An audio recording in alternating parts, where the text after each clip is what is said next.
Welcome back, ma'am! Ma'am! Long time no see and no tip! Nako, na-miss kita, bibe girl. Ba't wala ka ng hair clip dyan? Ibalik mo. Gusto ko pa naman mahalog-alog din sa ulo mo. Ay, ma'am, medyo napagod po kasi siya. Pero para sa inyo po, ibabalik ko. Ay, sit down, ma'am!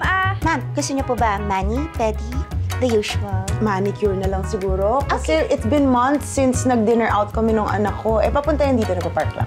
Oh. Sige po, ma'am. Kunin ko lang po yung mga gamit.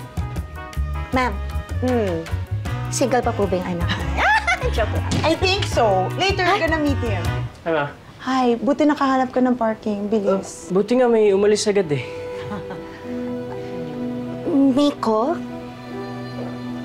Po? You know each other? Ah, that's great! Ipapakilala ko sa'yo yung favorite nail technician ko here.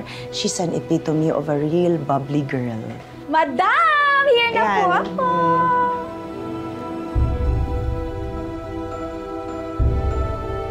Bubbles? Miko? Bubbles? Her name is not Bubbles. Her name is Guadaline. I call her Ada, and she is my favorite nail technician. Nail technician? Teka, naguguluhan ako eh. Bakit ka naka-uniform? Nagtatrabaho ka dito? Nagsinungaling ka sa akin? Hindi, Miko. I can explain. You know what?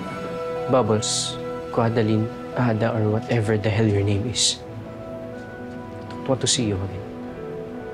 Pinaka-ayaw ko sa lahat yung mga taong nagsisinungaling. Miko! Miko, saglit! Ma'am, magpapaliwanag din ako sa'yo.